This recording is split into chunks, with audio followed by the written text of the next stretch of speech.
piedras vivas.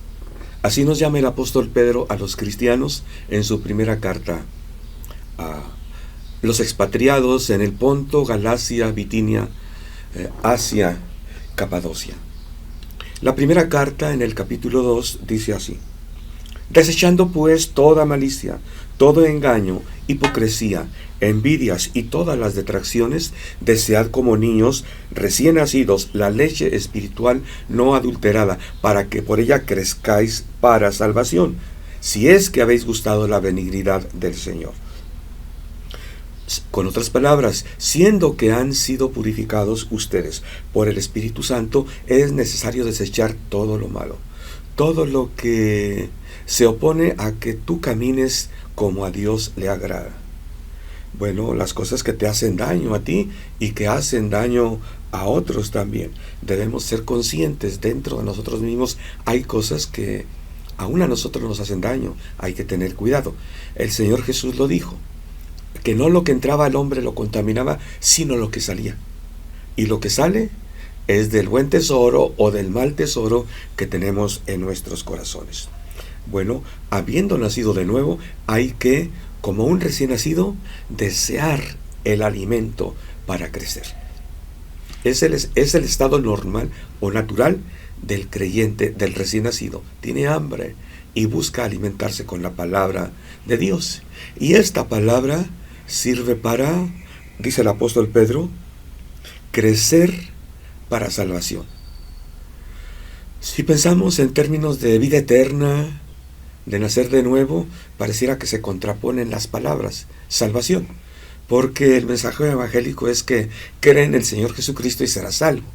Cuando una persona entrega su vida a Cristo, cuando nace de nuevo, ya tiene la salvación que Dios le da por la fe en el sacrificio de Jesucristo. Pero lo que tenemos que explicar aquí es que salvación traduce la palabra sotería en griego. Y sotería no solo se refiere a la salvación de la pérdida en la eternidad, no es a ganar el cielo eterno, no. Ciertamente se aplica a esto, a la salvación eterna, pero también se aplica a la salvación que en esta vida necesitamos. ¿Salvación de qué?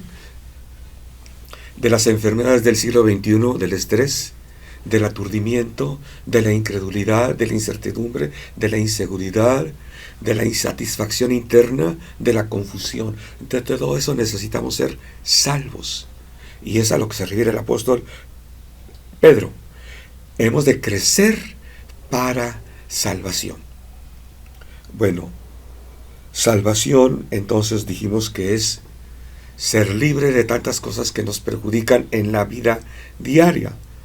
El apóstol Pedro dice, tú puedes crecer si has probado la benignidad del Señor.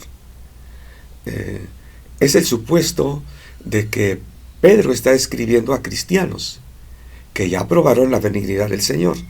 Pero la forma en que Pedro les dice es como, bueno, yo apelo a que ustedes son salvos para vida eterna. Apelo que tienen la benignidad del Señor en su haber. Entonces hay que crecer. La lectura sigue en el párrafo 3. Si es que habéis gustado la benignidad del Señor, y es lo que explicábamos hace un momento. La enseñanza respecto a ser salvos, en cuanto a la vida presente, el apóstol Pedro la menciona no solo aquí.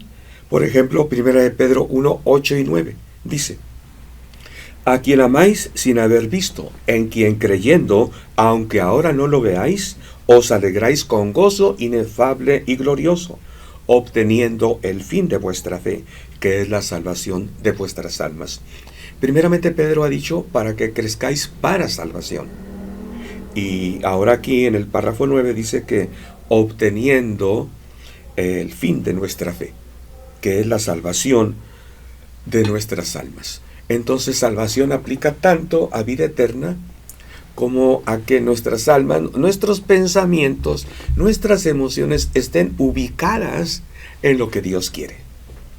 Bueno, la salud emocional, la salud mental, psicológica, es la que se ve afectada, por ejemplo, como en el COVID que pasó, Se pierde mucho la salud emocional.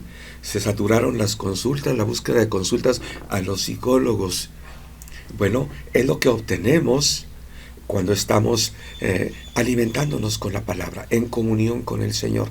La salvación de nuestras almas se aplica a esa salud mental hoy, aquí y ahora, independiente de la salvación eterna en los cielos.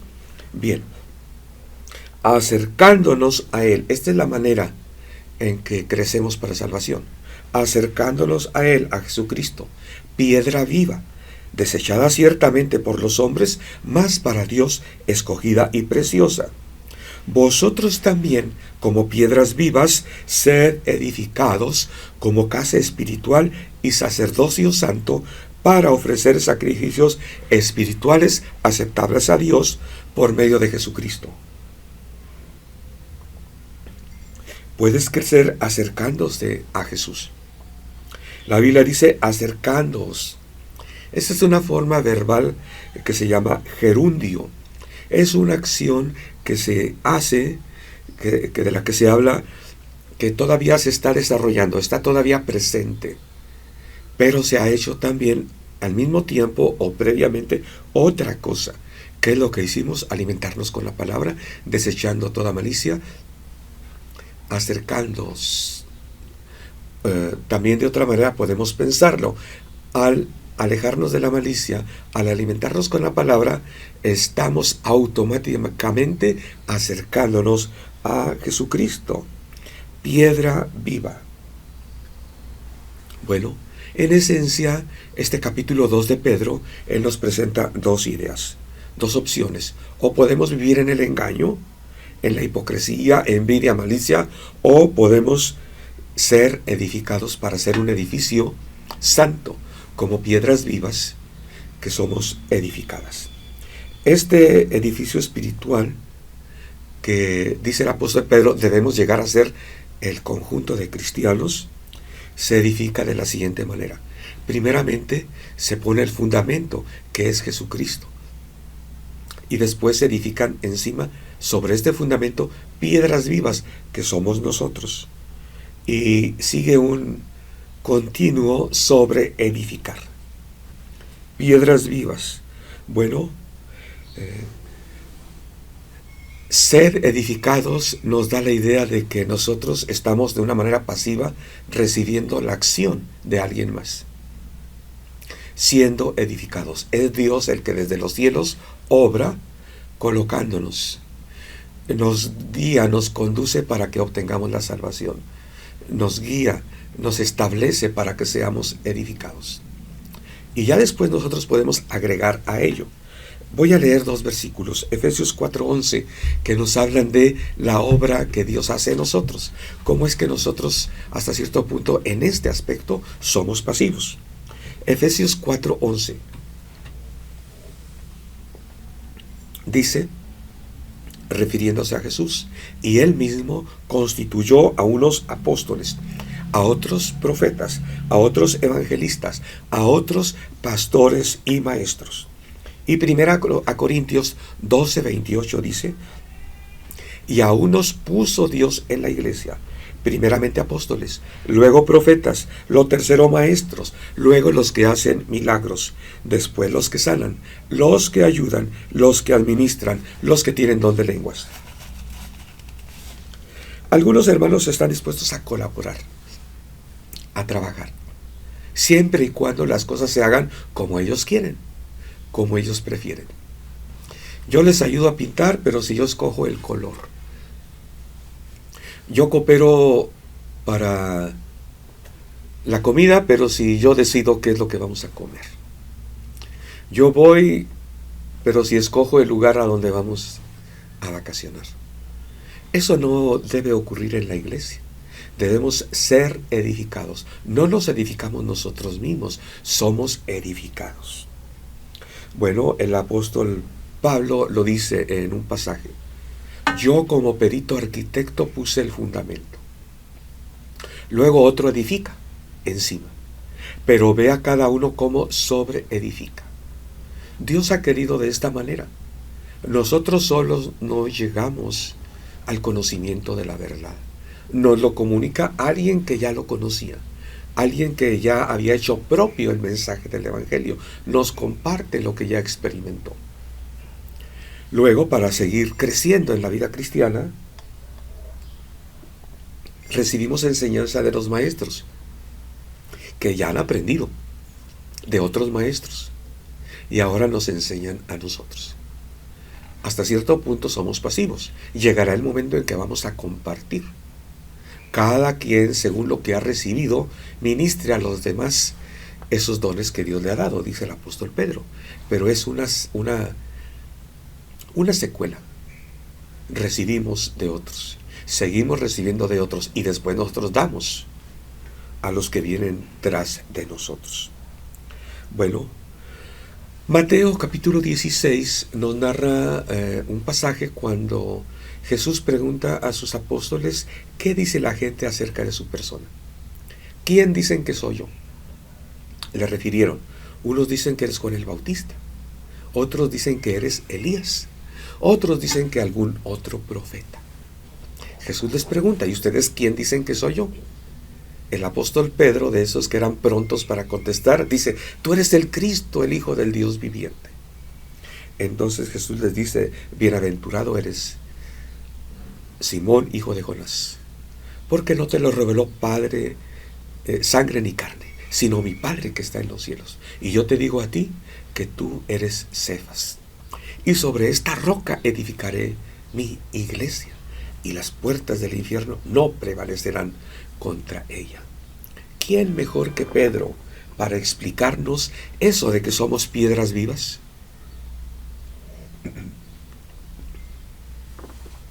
Atención, Jesús no dice, tú eres Pedro y sobre ti edificaré mi iglesia. Dice, tú eres Pedro y sobre esta roca edificaré mi iglesia. ¿Quién es Pedro y quién es piedra? ¿Quién es roca? Pedro significa un pedazo de roca, de una roca más grande. Pedro es una piedra viva, pero sobre lo que va a edificar Jesucristo a su iglesia es sobre lo que Pedro ha dicho, que Jesús es el Cristo, el Hijo del Dios viviente. Y eso fue lo que predicaron los apóstoles. Por eso decía, ¿quién mejor que Pedro para explicarlo? Ahora Pedro aquí nos dice que Jesús es la piedra angular, escogida y preciosa. Y bienaventurado el que no haya tropiezo en esta piedra. Y después nos dice a nosotros, así como Jesús le había dicho a Pedro, ustedes son piedras vivas. Ok, Jesús dijo, tú eres Cefas, tú eres piedra. Y Pedro nos dice a nosotros, en el párrafo 4 del pasaje que estamos leyendo, 1 de Pedro 2:4, acercándonos a él, piedra viva, sed edificados. Piedras vivas. Piedras vivas somos piedras pero no inertes, tenemos vida. Podemos dejar que Dios nos edifique o quitarnos de que Dios nos edifique. Debemos nuestra voluntad sujetarla a la voluntad de Dios. Cuando yo digo que pasivos, no es que no hacemos nada, sino que nuestra voluntad la sujetamos a la voluntad de Dios. Entonces Dios nos edifica. Somos pasivos en cuanto a que Dios nos edifica, pero somos activos en cuanto a que nos disponemos a sujetarnos a la voluntad de Dios. Primera de Corintios 3:10 es el pasaje que ya mencioné. Pablo dice, conforme a la gracia que me ha sido dada, Dios le dio esa gracia.